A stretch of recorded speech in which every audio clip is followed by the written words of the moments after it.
Thank you for coming. We have an AI-powered sock and shoe dryer in the back, so you're welcome to use that if you need, if you need to. Yes, to all those people who are streaming online, smart move, stay dry. Well done this morning.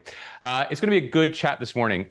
We have Sue this morning who's going to join us a little bit later to talk through kind of the perspectives of small businesses. But what I'll do this morning is I'm going to take you through a little bit around like some background on AI. I know there's a lot of information swirling around about what is AI, what are AI agents, what is agentic AI, what are H1000 chips, you name it.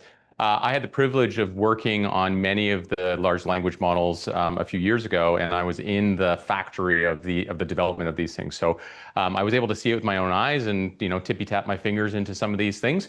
So I'm going to take you through a little bit of background on those, as well as talk about essentially our sovereign readiness as a country. Australia is powered by SMEs.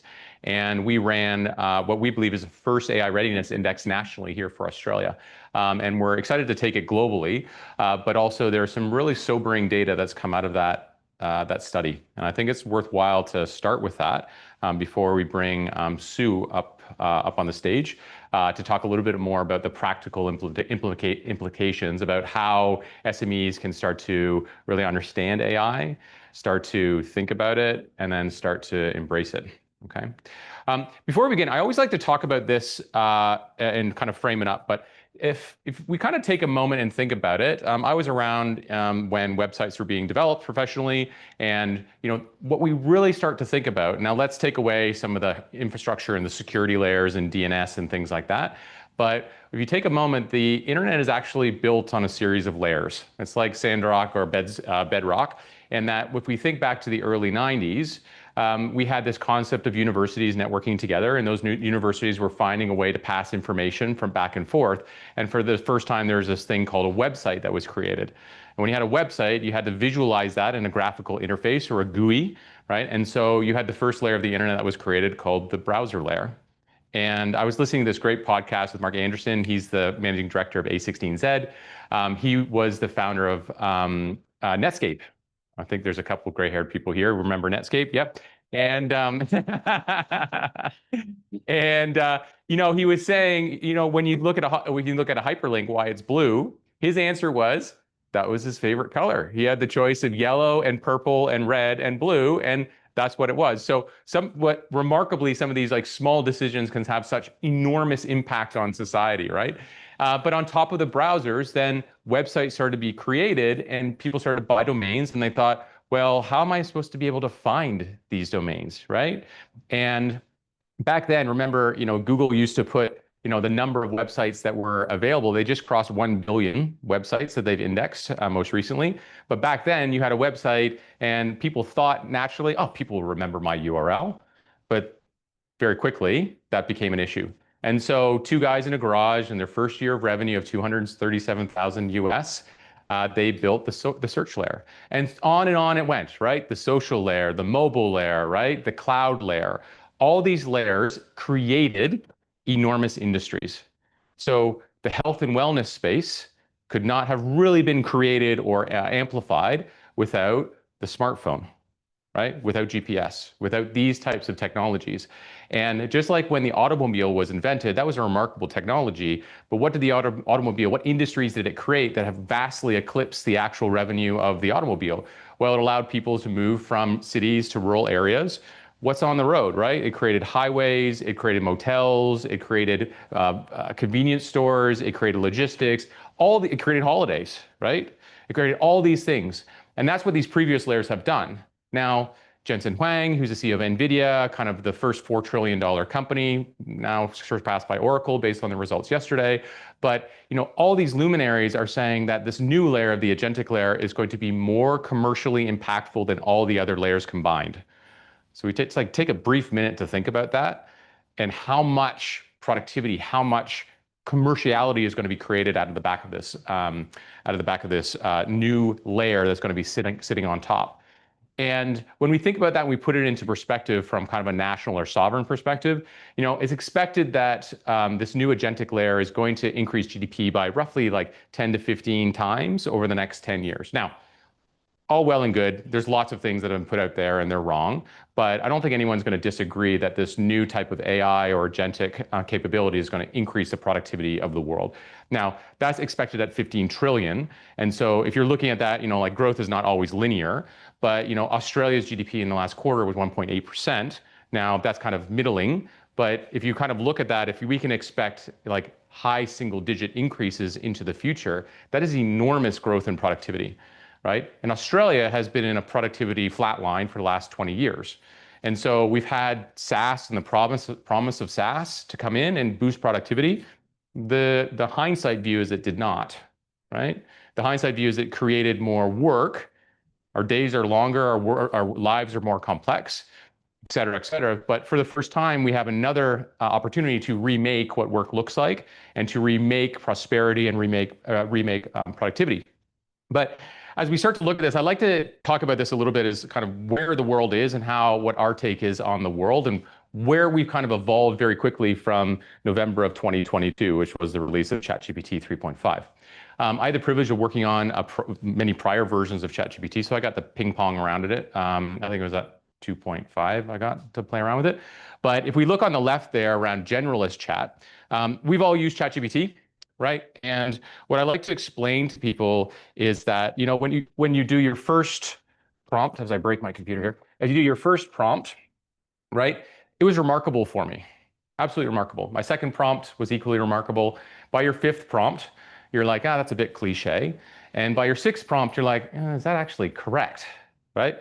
So why is that happening? These are called probabilistic models. What people don't understand is that these large language models, ChatGPT, Gemini, Claude, they do not understand what you are asking of them. They are pure probability machines. So what happens is that every word that you put into that chat window, it gets sent right down through the cloud, usually to an H100 chip, which is built by NVIDIA, and it looks across 20 trillion tokens. So think of a token. A token is a word.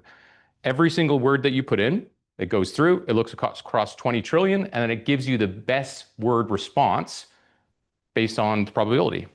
And so that's why NVIDIA is worth so much money. This is a pure horsepower game. This is not an understanding game yet, and I'll talk about understanding in a moment.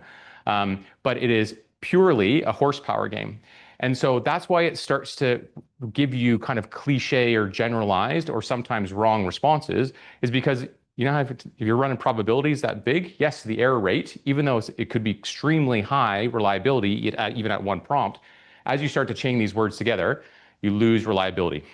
Okay, so what did people do? Well, you started to create expert models or specialized models. You would have heard of DeepSeek before. Remember when DeepSeek came out?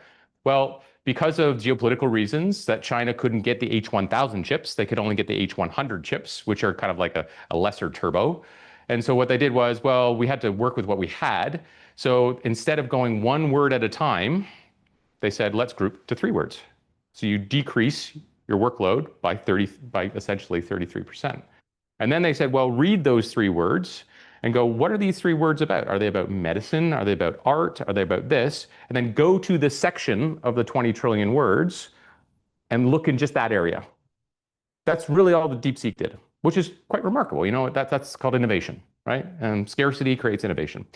And so all these kind of what we call expert models, and what you'll hear is kind of small language models, SLM, or specialized language models, they'll start to emerge. But just to put things into perspective, when OpenAI does a training run, so a training run means you inject it with usually human-based knowledge and feedback, what's called reinforcement learning with human feedback, RLHF, right? When a single training run for OpenAI to upgrade their models can cost billions of dollars in compute. Billions. And so they get ready, it's like a big deal at OpenAI and Anthropic to run their training runs. And there is a base 10 logarithmic increase as you start to specialize these models. So we used to call it, when I worked at another company, when we got humans to participate in helping to train these models, you just needed a heartbeat. I need anybody, right? And then you move to, well, I need males and females. And then you move to the next level, and then you move to the next level. And soon you're like, I need a Soviet astronaut who's left-handed and has purple hair to be able to give the answer or correct the answer that these large language models are spitting out. And so what most people also don't know is that These large language models and large vision models have been built on the back of millions of humans training them. It's called supervised learning. Okay, so putting that to perspective, that gets us to this AI agent world today. And if any YouTubers in here, good. Okay. Oh, you have YouTuber. Okay. So just beware. I'm going to go hard on you in just a moment. But if you're an influencer or if you're a YouTuber, it doesn't matter if you hear a YouTuber say you can build an AI agent in 15 minutes or less. That is not true. That is not true. I haven't seen any AI content, so you're safe. And so the reality is that creating enterprise grade agents is very, very expensive. It's very expensive because you have to fine tune these very big and very expensive models. And what people don't get and why AI agents are going to disappear in the next 6 months, the name may stick, but what they are underneath will change, is that there's two mathematical problems that run into AI agents. And so when I use AI agents, think like Gen AI, think LLM, and just slapping that into a business process. Yes? Number one, you cannot magic a crap product into a good one, and you cannot magic a crap process into a good one. You cannot magic Swiss cheese data into good data. Okay, so that AI hasn't solved that just yet. But there are two really big problems that come with generative AI or AI agents. So problem number one is that when you think about the steps in a workflow, yes, if these are probabilistic models, so going back to the beginning of what I said is they're looking at the word, making a probability check and bringing back the result. So if you went into ChatGPT or Gemini today and you put the same prompt in 5 different times, what do you get? 5 different results, right? And so what do businesses need? They need high reliability. So even if you had 95% reliability at each step, now imagine a workflow, it's 20 steps. That means after 20 steps, you have 36% reliability, right? And so you can't have only 4 out of 10 customer service responses be uniform. You can't have 4 out of 10 bank reconciliations be uniform, right? And that's why most of the world that you see today is what's called generative vertical agents, which is like summarize this, right? Create this image. It's okay to have errors in it. But when you start to put it into your business and you want to use AI as employees, you need high reliability, right? Problem number two is, does everyone remember Uber 12 years ago? It was cheap. Great. It cost me $12 to get home, right? It cost me $40 to get home now. Why is that? VC money. Correct. Correct. VC subsidized Uber to do what? To get us to download the app, to decimate the taxi industry, to get us, we're creatures of habit, right? To build the habit. And when they wanted to make profit, guess what happens? I tripled my price, right? Do not be fooled. The cost of tokens today is subsidized by venture capital. That's problem number one. And so any advances in fine-tuning these models will not offset the subsidy. That's mathematical problem number one. Mathematical problem number two is that if you think about when you put in a prompt, if you put in a short prompt or a big prompt, which better result do you get on? The big one, right? More tokens, right? But as you're starting to chain prompts together, you have to bring all the tokens from the previous prompt into the next one. So if you start with 10 tokens, it's 10 tokens each step. Yes, in your second step, it's not 10 tokens, it's 20, right? In your next one, it's 60. In your next one, so on and so forth, right? And so there's a quadratic increase in token consumption, which means that as you start to chain together tasks in a workflow, in many cases, it's cheaper to have humans to do it. It's quadratic, it's like a log 10 base. So there's a lot of problems when it comes to it. So the world will be moving to what's called agentic agents. And so we're going to move away from what's called model native AI, or tuning a model and just slapping it on, to thinking about AI as infrastructure. Where should I use AI in my business? And so many people ask me, where should I start with AI? Right? And my answer is, you need to start again. This is a new technology. This is just like online was to bricks and mortar. It is not online. It is not digital. It's something else. And so you need to reimagine what that is, and then put Gen AI into it, and then put humans into it, as opposed to trying to jam it into your human business. Yes? So agentic app. So what's the difference between an AI agent and an agentic app? An AI agent is task-based. So I like to use this example: book me a flight to Paris. Yeah, it follows those steps. It's very good at it, by the way. It can think logically. I can look at multiple websites, et cetera, et cetera. But if you start to deviate from that, it starts to bork. Yeah? Agentic agents, you give them a goal. So book me a flight to Paris or find me a holiday my family will love. Notice I'm not being prescriptive there.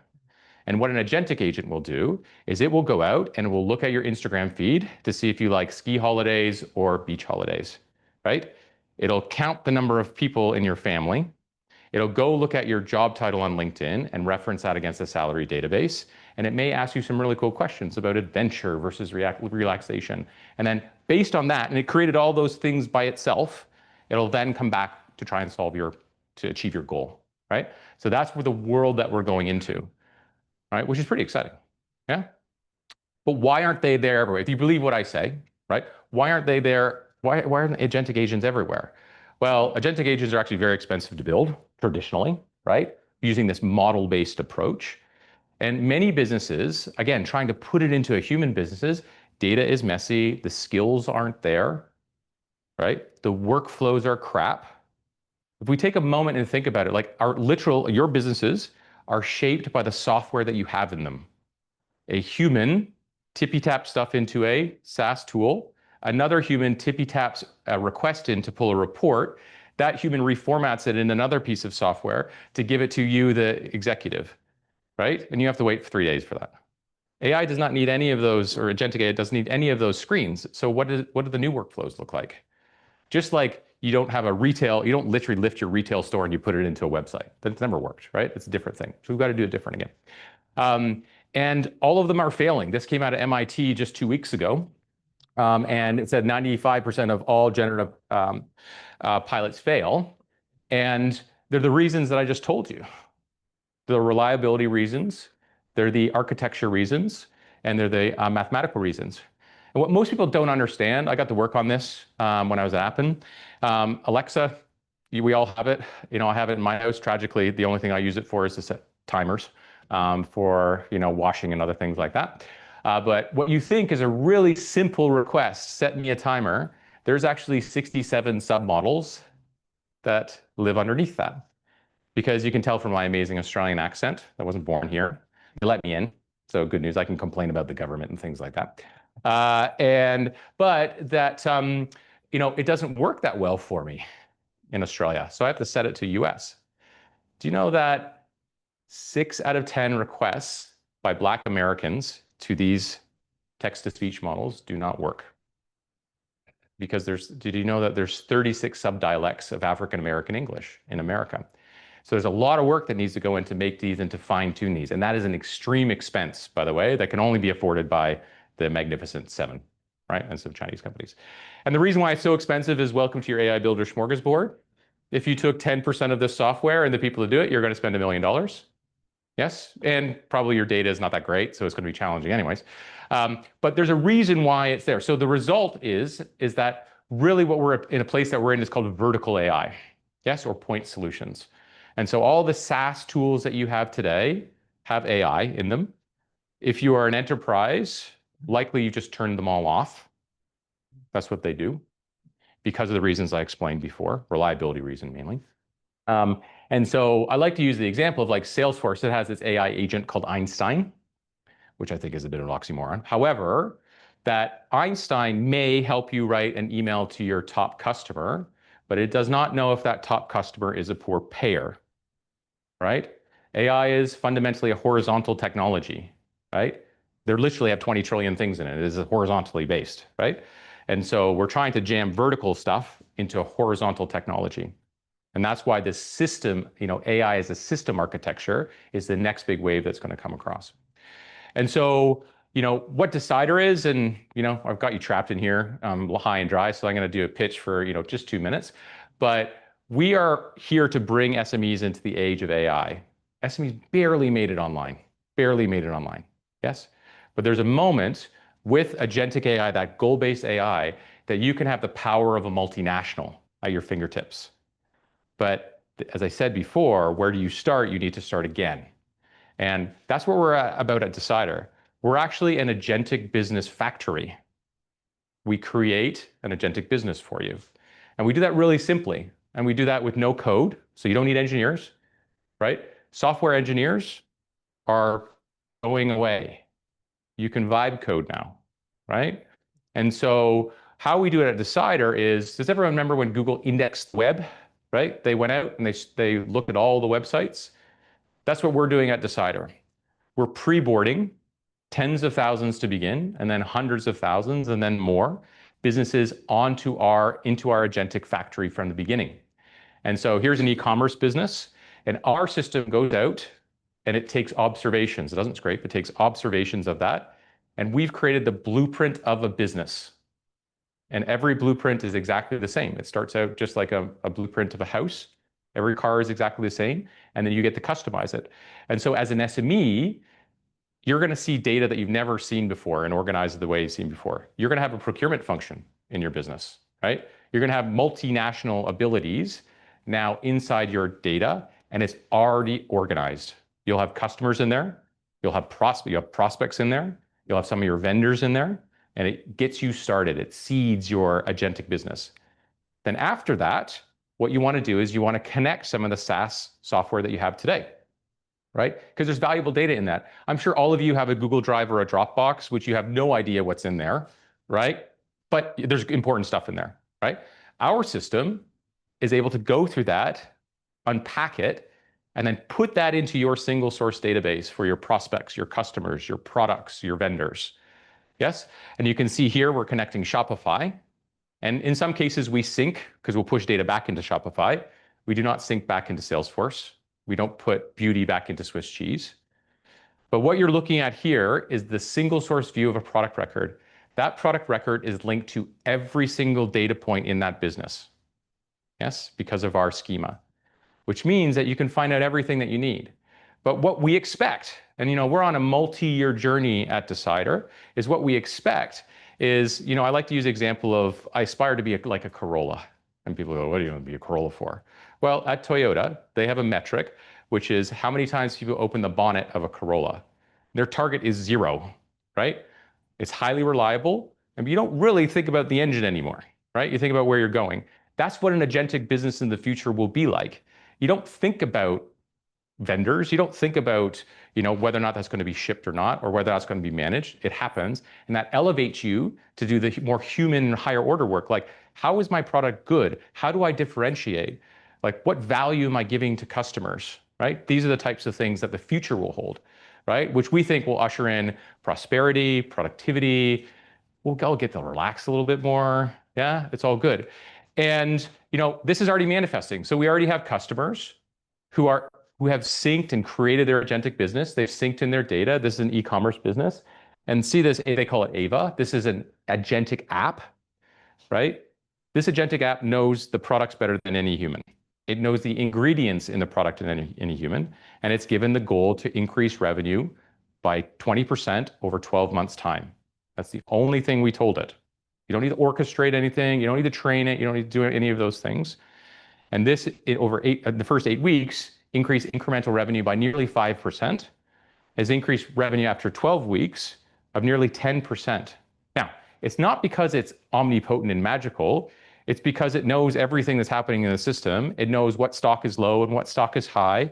It knows every competitor's products and the ingredients in those products, and can provide a nuanced response to be able to help a customer understand.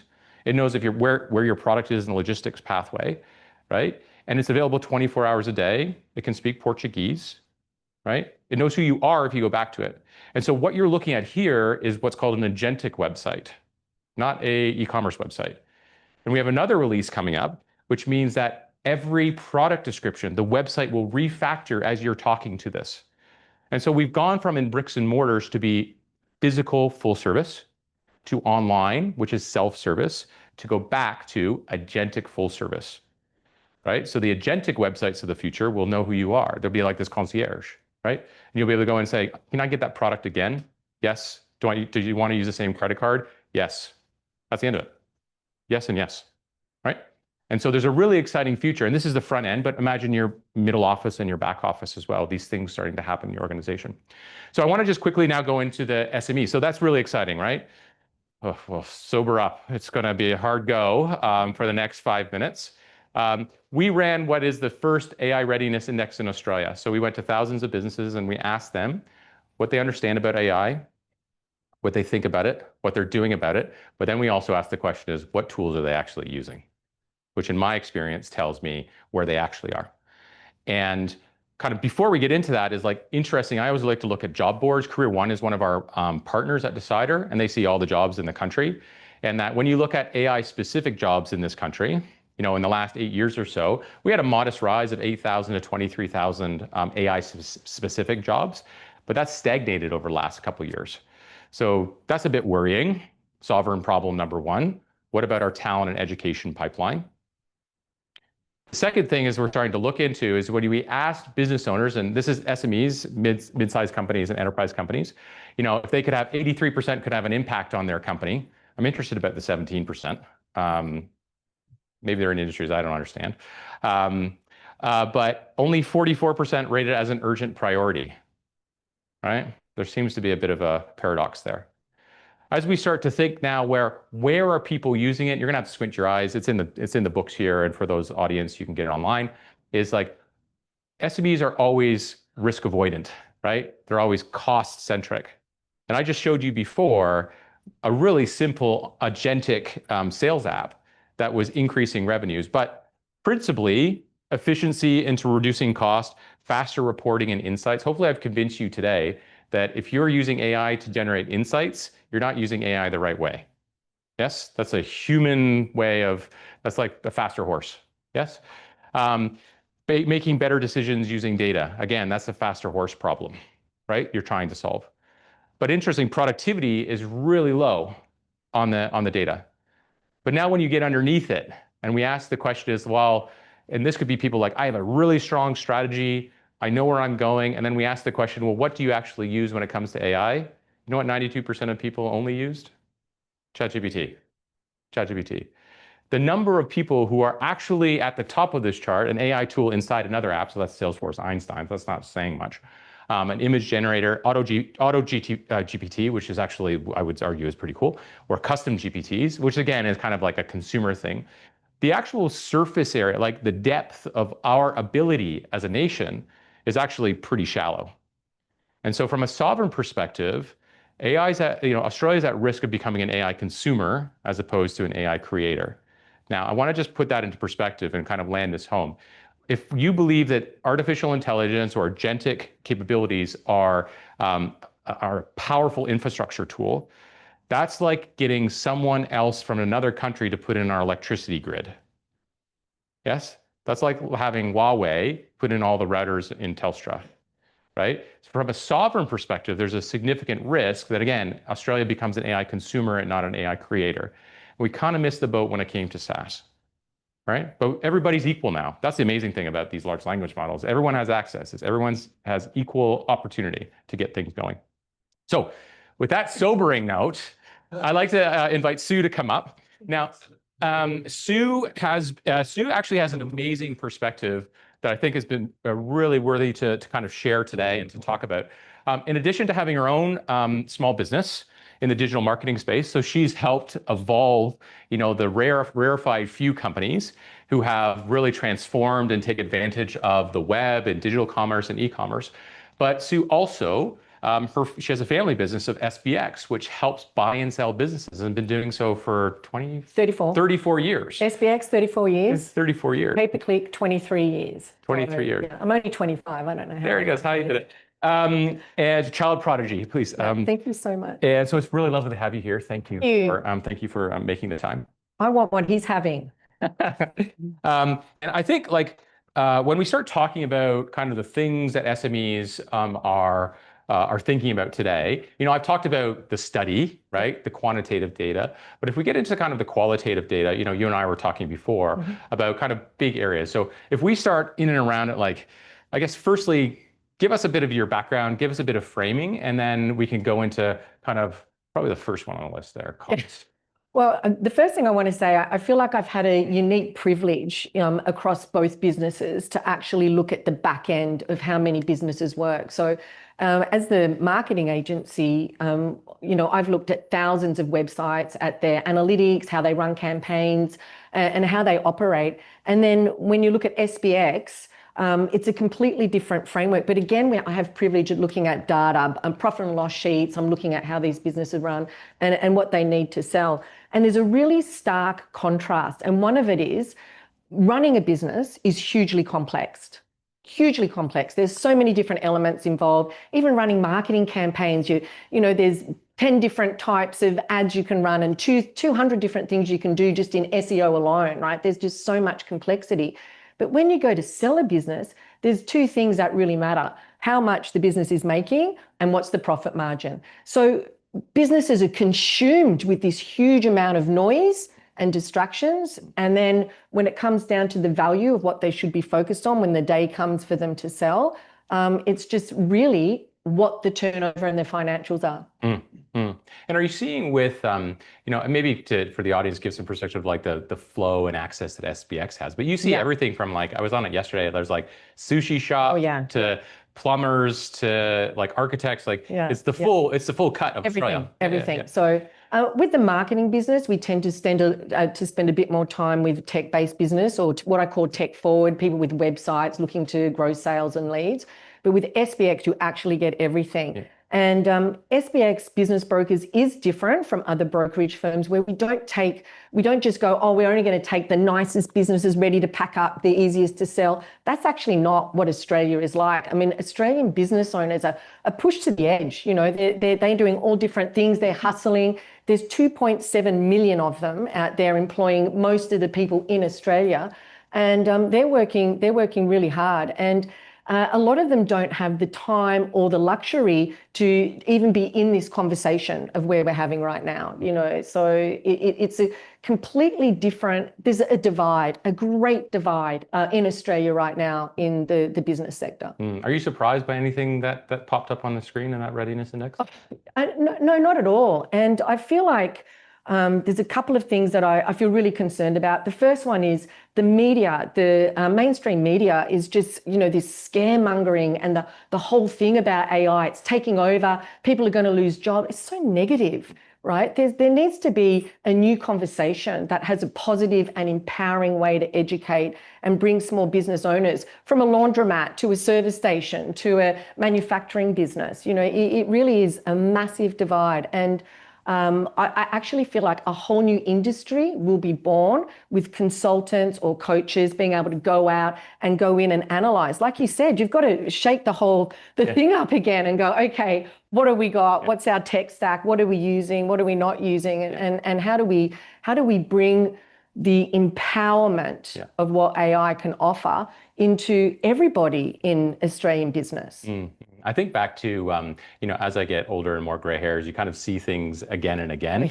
And I think back to kind of social media when it first started. And, you know, there's a few people had social media accounts, and then your business had their Facebook page. And then you kind of blink your eyes and your local cement company has a Facebook page. And you're like, okay, my cement company I can talk to, but great. But there, do you see something, do you see like a potentially a similar pattern emerge out of it? And, you know, that's built on the back of kind of, you know, it takes time for markets to metabolize information and to have that kind of L&D leadership or that training leadership emerge? Look, there's quite a few different points I could make on that. So I think that anybody in this room who went to school before 1986 would not have had a computer in their hands. There might have been a little lab and there was some geeks in there with an Atari, you know, that's kind of what... refer to ourselves.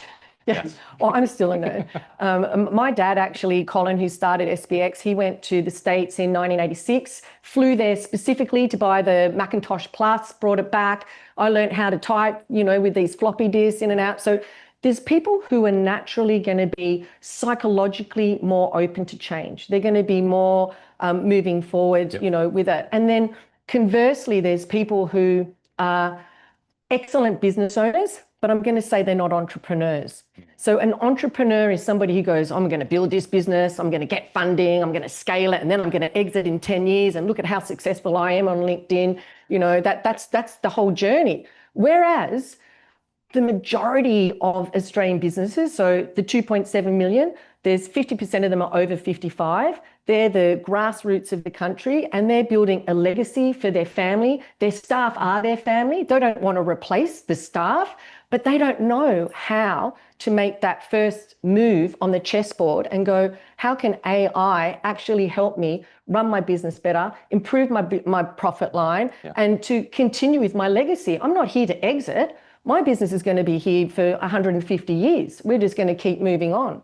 So it's a really different mindset, and I'd really like to see a change in media and conversation and accessibility to the approach of how we don't have a skill divide, the have and the have-nots with intelligence to access education on AI. Yeah. I mean, I see, like, I was a bit negative on kind of the, what tools are people using, but, nevertheless, they're using them, which is a positive thing. So, these are pretty powerful things, and you can say, how should I use AI in my business? I mean, that's something you can reasonably ask ChatGPT. But, in the conversations that you're having with small businesses, like, what's the qualitative feedback that you're hearing about how whether or not they're a 55-year-old who's building a legacy business, or they're trying to get LinkedIn fame for selling their small business? No judgment. Like, what are they saying about it? Well, the first thing is tech-based businesses, everyone's going, yes, sign me up. How do I start? Show me where to go. Like, everybody is interested. That to me, that level is a no-brainer. The other side of the businesses that we're speaking to, particularly at SBX, where we're looking after lots of different people, they've got cost issues that are so far beyond, trying to run a business in this country. We all know what the challenges are right now. Energy costs, staff costs, everyone now needs cyber insurance. Like, everything is just layer and layer and layer. The margins are tighter, and these people, it's not there. They can't even see how it could help them. There's just such a divide. They can't go, oh, AI could actually help me here. They're just white knuckling and going, how do I get through this cost of living crisis while the energy and the property prices are going up? Yeah. I think it might have been you or somebody else who were saying that, when you actually go down to, like, the cost of living crisis actually cascades down into business ownership. And, some businesses, their energy costs have increased by 50%, right, over the past 12 months. Particularly food suppliers. They're the ones who, all the food that we eat, if you've got a factory or you're producing any food that requires refrigeration or any type of storage, those bills are through the roof. And there's a lot of research and a lot of crying out to the government online from these, particularly food is really struggling. Yeah. Your advice. So if I'm a small business owner and I hike my pants up and hold my breath and I'm going to do this AI thing, like, what's the starting perspective? Should it be, I have to think about how AI can improve my cost base? How AI can improve my productivity? Is it something else? I think it's kind of like what you were talking about before, like, what is the problem we want to solve? And I don't think that any of them actually expect for a new software or another SaaS model to come in and that's going to fix all of their problems. It might be, what's my biggest problem? Is it staff scheduling? Is it managing my supplies? And what is their biggest problem and how can you integrate it in? And I think before I've heard you talk about, a lot of businesses use a lot of different software models and they're all siloed. So they're going to be introduced to some AI in the silos of those software, but there's no layer above that brings any of that together. So it's kind of like people think they're using AI, but they're just using it, for this little bit like that. And I think the practical business owner ability to have a vision across everything is a piece where, something like Decidr could really bring that togetherness and that ability to have more control over all of that minutiae of the elements you're managing all the time. Yeah. So there's cost in businesses that you can try and remove. And I mean, I've been a small business owner myself. But there's another secret cost, right? Which is my time and my time with my family and doing accounting on Saturday morning. Do business owners are they thinking about that as how AI can relieve some of that? Everybody keeps telling me marketing is going to be completely replaced by AI. So when I'm on the beach, everybody and somebody else is doing my job, AI, that'll be the day. But I don't believe that at all. I think that, a lot of business owners can see the benefit and they're joyous and excited. Everybody here, I'm joyous and excited if it can make things easier, if it can make better decisions, if it can help us move forward faster. I mean, somehow technology became, oh, it's going to save time and do all of this. And it's like that model that you showed. I wanted to take a photo of all of those things. I mean, I get 150 emails a day. You know, it's like you're in triage, you're in an emergency. How do I get through this? And then I got this. And then the other thing is COVID created the new workday for the office worker, right? So I don't know, I open up my diary and I go, oh, I've got 7 hours of Zoom calls today. I wonder where I can actually fit my toilet break in. It's like we are overloaded with so much minutia that there has to be a cut through. I mean, I think people are exhausted. It's where burnout comes from. And just touching on that, you mentioned like the SaaS stack, or what we call like the tax that comes from it. Yeah. Like when you're looking at AI and you're looking at like places of opportunity in a business, like how do you think small business owners are looking at that? Are they looking at replacement? Are they looking at complementing it? Are they looking at something another way? They're not there yet. I actually don't think they're there yet. I mean, I call SaaS models and Dropbox. I'm so glad you raised it. You know, you get these bills on your credit card. I don't know if anyone looks at it, and there's a million different subscription models, and you've got one for every staff. I hope no one in my team's watching, but I found I'd been paying for 7 years Dropbox for staff members that had left, because it's just a line item in your credit card. So I call it cut by 1,000 deaths. I mean, you just getting cut, clipped on every different level with every different software that you use. So there needs to be amalgamation, there needs to be merging, and there needs to be systems. It needs an audit. Everybody needs to audit their business, look at what they're using. I mean, AI is the biggest worldwide change management that needs to happen. That's really what has to happen. When you're thinking about, if we go back to the business, and as they're thinking about productivity versus costs, right? Are there particular sectors that you think will, you see it all, right? And do you think, I'll use my own experience at Decidr, right? So we have a partnership with eBev. It's in the hospitality industry. Like I thought hospitality would be one of the last industries to embrace agentic AI, but yet we're finding, and we're discovering at Decidr, there's a tremendous amount of opportunity because, how do these hospitality businesses grow and how do they really drive it? It's actually spending more humans time with other humans and doing less time with baloney and admin work. So, that was a realization for me. But are there any industries that you think will be not right for disrupt, but like right for this kind of product, this new transformation? Look, hospitality is a sector that's really struggling in Australia right now, many different reasons.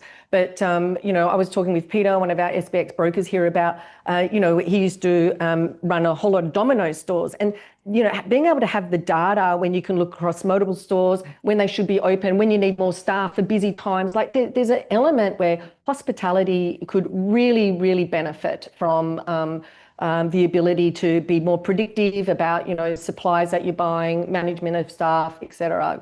So I feel like it's, and many others, manufacturing. In actual fact, I think there's 55% of the Australian businesses right now aren't even fully digitally transformed. So, there is a massive opportunity here. Just a leap over, kind of like what they did with Brazil and banking, right? Yeah. They just went straight to mobile banking as opposed to the more traditional banking. On rainy days, when I'm feeling poorly and grumpy, I sometimes think back to why I didn't buy Bitcoin or why I had an opportunity at 30 cents. Yeah. But that's for another sad story. But thinking back to even further back when I looked at all those domains out there, and it was the people who bought the domains and the first people who created the first apps. I think the ratio of boat ownership to those people is much higher than those who did not. Yeah. So that's the segue into what about AI native businesses, like the new founders, the new small business owners who are starting their companies, right? Do you think they have an advantage? Are they the next?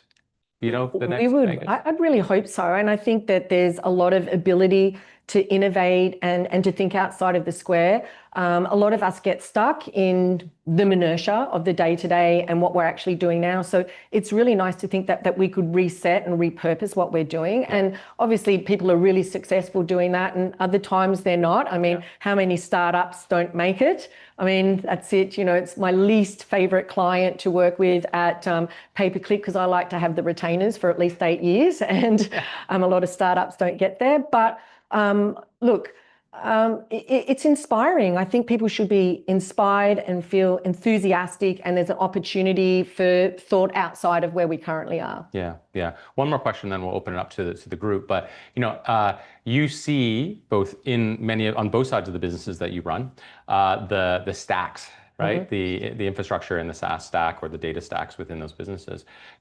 Is there anything that you see like a common thread that's pulled through?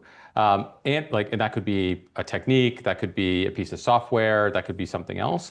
And taking the 1,000-foot view that you do have the privilege of having, if you could wave a magic wand, what would be the one thing you kind of tell to them and say, if you're going to do anything, do this thing?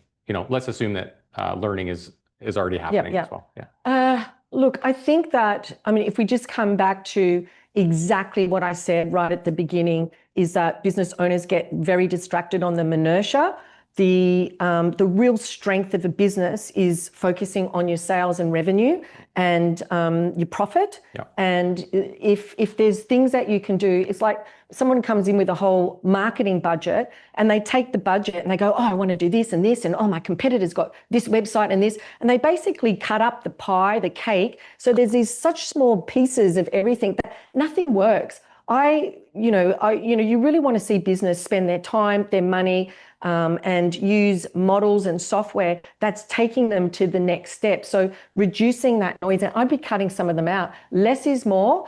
Invest more in what's performing well, and keep your eye on that key prize, because you never know what's going to happen in life. And unfortunately, we have to deal with business owners who thought they're going to be for 20 years and somebody gets sick and something happens. And sometimes we're helping people at the worst times of their life. And, if they had just had foresight to keep their financials really tidy and to stay on top of it, they would have been in a much better position than they are.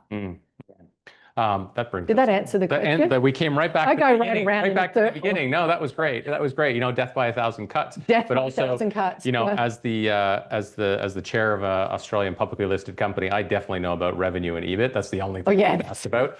If anyone asks you to be the chair, say no. It's a trick, by the way.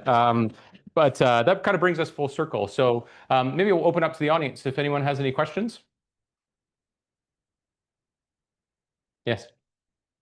All this AI depends on good 100% accurate data. Yes. That's the biggest problem I find. The data is missing, it's biased. In my last job, answers wrong, face the data, get the right answers out. I don't know how AI can actually solve that problem. Yes. So like our take on it at Decidr, what we see, in implementation with customers is that when again, I'll say the tagline again, where should I start with AI? You need to start again, right? And so the first step in starting again is letting go of the past. Does it really matter if that person bought a blouse 5 years ago, right? Not really, right? And so, our perspective is you need to have the data to seed it in your system. You want to find out, does that person who bought the blouse, do I have the first name, the last name, the email address, right? Starting with that kind of pure record and that pure workflow, and then starting again, how can you use agentic AI to enrich those records, to your point, with the right things, not everything, to be able to achieve your goal, right? If you can start again and you say, well, if I want to sell more blouses, right? Where are the places I should be selling, and what information should I know about these people who like to wear blouses, right? Start again. And there's the power of AI that can do things like that, right? In the Decidr system, it can look inside your horizontal data. It can look inside the large language model for the world's best practices. It can go out onto the web to look at other things. It starts to give you other choices to say, I'm going to remake what my customer records or my data looks like. And I think we put far too much emotion into this data. We've been trained for the last 20 years to, unify data, to big data, to blah, blah, blah, all that stuff, where we have this superpower, right? We don't require humans to do it anymore. We can recruit this really powerful new technology to help put in the right things at the right time. Yes. That's a little chicken and egg, but from a business perspective, you approach a business from what is the best practice to operate this business. That today we come from a human perspective. This is a template of best practice to run this restaurant, this cafe, whatever it may be. Do we see AI as innovating, enriching, or creating that best practice? Sure. I can take this. You take that one. That's a very good question. So if you have a shit product, it's going to be a shit product. Yes? If today. So that's a good point. That's a good point. So if, there's something for everybody, right? There's something you can have the Temu of blouses, and there's got to be somebody who's going to like the Temu, like a Temu blouse, right? So I think it's actually reimagining and spending the time on, that's what we would call higher order work. So like, I have a crap blouse, I have a low cost blouse. Who is my target market, right? Because there's a market for everybody. And if designed properly, AI or agentic AI can enable your business to find those prospects more readily, probably perhaps more efficiently and with higher efficacy than if humans and systems were kind of putting that together. Will they reimagine? Will the blueprint of a business reimagine the better business? That's TBD. But what I can say is these large language models were built with all the knowledge of humanity and the best processes, right? They've got Harvard's Three Horizons model. They've got McKinsey. They've got all those things. That's why when I say you have the power of a multinational, that's what I mean. Like, you can recruit in these things. How they got it, scraping the internet, that's for another day, whether that was right or wrong, but nevertheless, we have it here, right? And so that blueprint, at least what Decidr is, it's kind of like, it's just a basic business out of the box, right? And then it's up to you. You'll have all the workflows, you'll have all the reconciliations, you have the onboarding of all those things. But then it's up to you to be like, well, the Decidr one is 3 steps for this piece of onboarding. I want to make mine a little bit special, right? That's my je ne sais quoi. That's my human, that's the touch that you have. And that's really tacit knowledge, taste, timing, touch. Those are types of things that we think are like the higher order work. And that's the valuable thing. And so I do think, like in this new agentic economy, good products, they'll shoot up at the top, right? Because systems can find customers, right? You don't have to pit fight anymore. But to the marketing, they still need to look beautiful. They still need to be aligned to the product value. That's very human things. I don't know if I put some stuff into Nano Banana recently, and it's like terrifying, right? So we've got a long way to go. And I mean, I've asked this question sometimes too, and I might as well answer while I'm going, is like, people ask about AGI, and they ask about, well, this all-knowing Skynet-like thing. So what there actually is out there, there's 5 predominantly model pillars, right, that are required for AGI. So we have large language models, which we're all familiar with, large vision models, so we're all familiar with those, large geospatial models, right, where I am in the world, yes, navigation, things like that. You have large reasoning models, right? Large reasoning models, by the way, they just mean use more tokens, right? Run it again, thinking. It says thinking, that's just consuming tokens. And then the last one, which is just starting, which is large quantitative models. Because kind of large language models are getting better at math, but there actually needs to be a dedicated model for that. And that model is just starting. And so it's those 5 pillars which will bring us AGI. If that comes around, and if AI can solve any task, right, any reasonable task, maybe. There's this new reimagining of what commerce is, but that's not for me to. I think I'm beyond I'm over top of my skis. Yes. Yes. Good question. Lots of industry professionals agree that whatever we call AI, it's the wrong word. It must be called different. So what's your perspective on that? And if you guys had a chance to call it, what the name would you give? Yeah, I call it Doug. No, I don't think. It's a good question. Like, that's a very good question. No one's asked me that before. I really think that, the terminology is thrown out all the time. AGI, like everyone's definition of AGI has got, whatever it is. There's super intelligence, there's artificial intelligence. Like, I think for me, it kind of doesn't really matter what you call it. It's how you want to use it, right? And it is not human. It is inhuman. So that's a very important piece. Like, intelligence is linked to our view of intelligence, right? It's a different capability that AI has. And so for me, it's more about finding the best fit in the use case. Like, still, for me today, it's still a tool to be used, right? It is not a peer just yet, but shortly it will become a peer. Don't you agree AI is a Yeah, I do. misleading terminology? I do. Well, I mean, it's overused, probably not misleading. It's just overused and used incorrectly, I think, in some cases now, right? Because of just, like I said before, like people need time to metabolize what this thing is. And many people are just like, what? Off it goes, right? On LinkedIn, here's my thoughts on the world, right, of AI. And people read that stuff, right? So, yeah. Yes. Great insights. I'm trying to put a piece of the puzzle together from what both of you have said. And from a strategic point of view, if it's not revolution, but evolution for an SMB, but then you've got reinventing the entire business, there has to be some kind of a pathway to say to a business owner that, well, possibly you could build something in parallel or rebuild something in parallel where your normal business is continuing, because you need to have a new OS, for example. How do you approach that? But you still want to continue top-down strategy, build bottom up, and there has to be some kind of a roadmap. I agree. And there has to be a transition vision. And I actually don't think anybody's really there yet in that process. I don't think there are the consulting firms and people that are the experts to be able to walk in and look at different industries. But I do think that will come over time. There will become specialists in particular industries and areas who will be able to help facilitate and move people through the journey.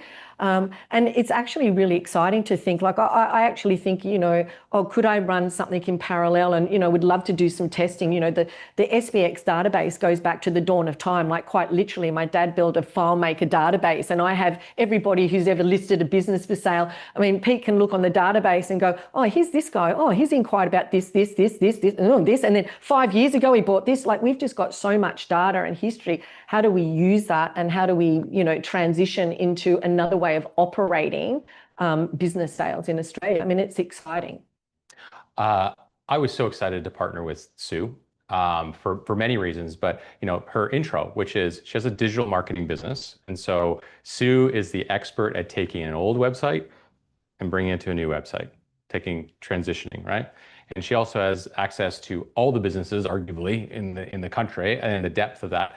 And so it's about finding those first businesses to seed it, like it's getting started on Facebook. And then our belief is like the cement company, right? It's got an agentic business. So I think the answer, my answer to your question is, it is a transformation activity, but it doesn't have to be like, doesn't have to be enterprise pain. It doesn't have to be, I hate the word transformation because everyone is like has PTSD and they know it's going to cost like 9 figures to do these things. Still sure. That's not what it has to be, right? And it could be as simple as, going from website A to website B. And you can, hopefully you're seeing some of the remarkable things that this technology can do and this new way of thinking can do, but you don't have to do it all, right? You can start with just one thing.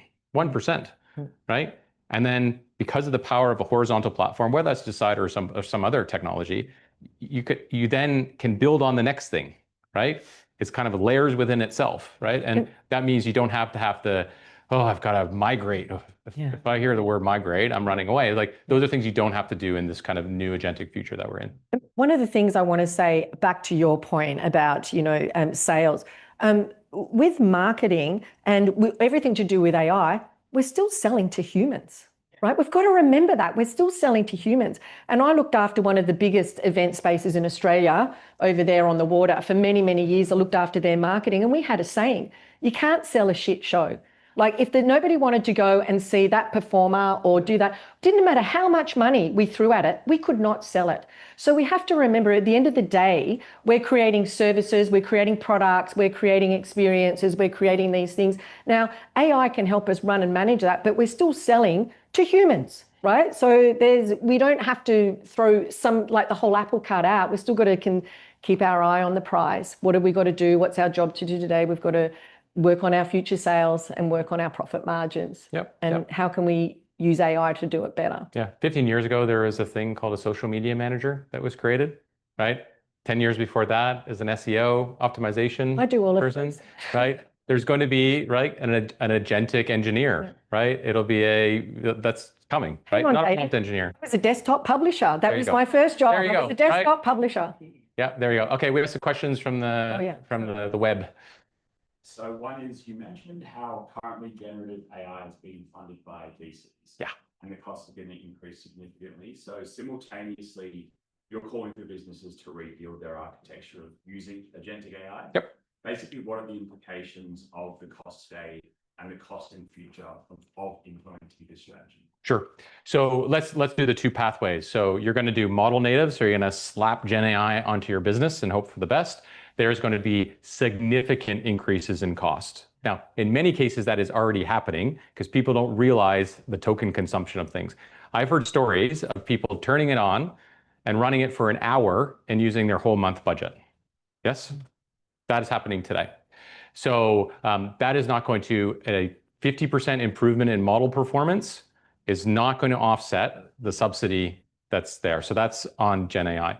If you're approaching agentic AI or AI as infrastructure like Decidr is, you have to remember that when I say agentic, I mean three things.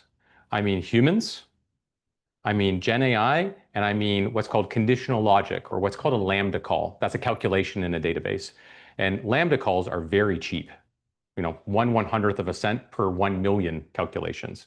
Now, with Decidr, because we have a schema and because everything is standardized, most of the things in our system are lambda calls, right? And so we use the thing about AI's infrastructure is you're choosing where to put Gen AI, and that's not everywhere. That's in the right places. And so I'm not saying that Gen AI is not an expense, but you're using it in the right way, right? In your business. We are large language model agnostic. You will be able to switch. It'll be like going from Origin Energy to Australian Energy or whatever it is.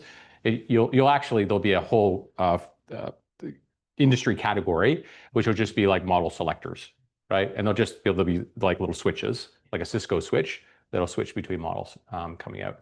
So the way to think about it is like, if I'm going to rebuild, where do I start with AI? Is you need to start again. It's now choosing the right places to use this remarkable technology. When you actually start to think about it, if done in a standardized way, you don't have to use it everywhere.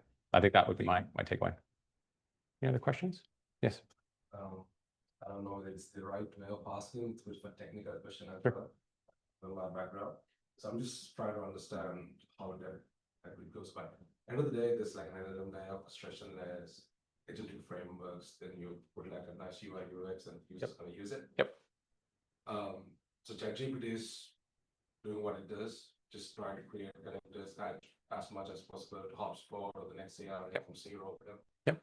I can go to Innate and do the same thing. Yep. Or I can write a code using OpenAI's framework or Angel framework or whatever, and then just create my own different thing. Yep. So compared to all those instances that I just said, yep. Compare that to Decidr OS, how this multi-agent architecture and this multi-agent frameworks is going to work across all different businesses and services. Yep. In the SME sector. I know it's a bit of a sure. I know what you're asking. Technical business sort of a question. Yep. But I'm just trying to understand from the technical perspective how it would scale, and also just try to create like a unified knowledge. I understand how the data works and how the GPT calls works, how the inferencing works, and all that stuff. Yep. At the same time, just try to understand how those RAGs and DAGs and all that stuff just going into one specific framework for all different businesses is pretty fun. Sure. That I'm just trying to understand. Yeah, I got it. Okay, so there's a couple. That's a big question. Sure. Oh boy, that's gonna be hard. Okay, I'll give it a try. So the question was, from a technical point of view, currently today there are numerous systems that can be brought together and numerous protocols: MCP, OpenAI, N8N, which is an orchestration tool, LangChain, which is an orchestration tool. You can currently bring those together to build single agent or multi-agent models, right? Is that a good way of saying? Yeah. So how does Decidr compare against the current processes, which includes prompt engineering, orchestration, API integration, et cetera, right? So point number one is that in our platform, because the schema is standardized, there is no prompt engineering in our system, and we don't require orchestration. It is built into the schema. And so we have goal engineering in our system. So what goal do you want that node in the schema to achieve? So goals are very, very important in our system. And imagine our schema, every field is a node. So first name field in a contact, that's a node, and that has a goal. How often should that be updated, right? Where should it come from? So on and so forth. Now, many of those are preloaded, right, through the process. But the change is we're a no-code platform. So all of those things that you talk about, those are subscriptions that you don't need. So that's good news commercially. And second is because it's a standardized schema, you can add nodes, you can customize workflows, you can't delete anything, you can add and you can resequence. But that then becomes, because all of our schemas are standardized, that means everything is linked in our entire economy. Like that's our big vision, is we're going to create an agentic economy. And so when another business A, you create your agentic parallel, it is automatically linked to every other agentic business in our system, which means that all of those things, those connectors, RAGs, they don't need to exist. So it's a different way. Like I want to be really clear. This is a new category. It's a new thing. An agentic business is not an online business. An agentic business is not a multi-agent model. It is something different. And so with OpenAI, and I'll talk about those other places, the data is all over the place, right? The world today operates on information asymmetry. I exist in many CRM databases, right? The quality of my record is very different amongst those CRM databases. In the future, in the agentic future, that asymmetry will disappear. There'll be a single record for me, and businesses will access that record, and then they'll add custom columns to themselves. And so if you believe that's true, because that's a plausible future, is that you then want to have all your data in one spot, right? And that's in a cloud provider, which is secure, safe, et cetera, because there's this new thing, we call it IP today. I think it's going to be called intelligence federation. So just like employees, like you train them after 30 years, you become the expert at what you're doing. You can't actually sometimes can even communicate how you do it, right? It's just your vibe and that's how you do it. But we're going into where we can manufacture knowledge work. Yes, brains, just like products got manufactured and they got hugely scaled. A small business, if they do something really remarkable and they're the best tax accountant in New South Wales, they can get to everywhere. They can get their intelligence installed in all kinds of businesses, right? Automatically, right? And when it gets installed because of the schema, it has context to the entire business right away. There's no onboarding, like a human, you have to go in to learn the business. It just gets installed, right? You can install Jim Collins with our AI mentors. You can install, I don't know, Obama. You can install Trump. Yeah, is that, yeah? Okay. I believe in your mission and everything, but I just try to understand more from you. Technical advantage of one of it. We can take it offline. We can show you some stuff. Yeah. Thank you very much. Yep. Maybe the last question. You had a question? I had more of a tactical question related back to the transition and kind of the state of the SME market right now in Australia. So, do you have any perspective? I don't know how far into the operation you go, but do you have a perspective of how many people are, I'll call it, living on Excel spreadsheets and so forth, versus already have, Excel, the whole range of SaaS platforms, let's say from sales and marketing all the way through these. I just want to tell you that I still use Excel. I still think it was the best thing that was ever created. Hate Google Sheets. Sorry about that, Google. But I mean, I agree. I cannot tell you. I still get sent Excel spreadsheets all the time. I honestly, with that, I think that, as I said, the minutia at the moment in daily business is out of control. People are out of control with all these different formats, this getting sent. Remember, it used to be Mac and the PC. Oh, no, you're on a Mac. I can't transfer that file. Oh, no, you're on a PC. The sort of the magnitude of the transition problem or challenge that was discussed earlier. So is it the case that there's a bunch of SaaS platforms people are already paying for and that they've already populated and that the processes are around it? Or is it more the case that none of that really exists and it's more of a simplistic thing with a bunch of stuff on the side? Look, I think that there's no one answer. I would say every business is going to approach it different. Everyone's going to do it differently. People who are more tech-based, so if you've got as I said, front-facing assets that are digital, people who are in the digital space, they're going to be more ready to merge in and transform. Other businesses, so the other ones that sort of kind of get ignored generally out there that are just holding up the economy, they're going to be a little bit harder. Maybe it's going to be harder for them to move in out of that traditional thing. But I'm thinking, for example, I'm sorry, but I was thinking like, for example, hair salons. Yes. Yeah. Okay, a lot of them have actually put in quite a bit of infrastructure. Yes. They've got the, cost or. Yes. Yeah. They have their systems and all that. So I was just trying to get a sense of. So yeah, I guess the way I think about that, you've got your PAS, you've got your staff, you've got your management sheet. I think using something like Decidr or some other AI where you can plug the intelligence from each of those in and go, oh, looking at, how do I, frame up my rostering, or what product ranges are selling the best and what should I invest more in? Or you can actually use the data to make better decisions across rather than just being so siloed. yeah, I get that value proposition. It was, but just before we were talking about bandwidth and Yes. the time. Yes. To kind of add an extra layer. No, I agree with so you. I think a lot of the value prop will come when you just, I know for me, being Replace this person as well. It's like, I want to zap all of this and start. I want to zap too. I'm with you. I'm ready to be on the beach on the laptop where apparently somebody else is on a Saturday, right? Sort of the analytical layer. Yes. In the meantime. Yes. While the capability for basically zapping the rest of it. Yeah. I think it's the you don't want to use transformation. What word can I think there's going to be a time. There's going to be a time, and then I think there's trust. I think people are going to need to see trust that this is actually going to work for them. They're going to be trusting it and doing learning and testing first. People in marketing, we test and learn all the time. That worked, that didn't work, that's okay, let's amp that up. That's what we're going to have to do. We're going to have to test, roll it out, and then when we get more confidence, other things, you'll be able to turn off some of the other things that aren't useful anymore. That marketing's way ahead, and they're so used to A/B testing. We don't even do that anymore. You just load up, 20 images, 20 headlines, and the algorithm doesn't, tells it what's the best one, and you just, sit. Yeah. Anyway, yeah. PTSD, we should just say post-transformation. Yes.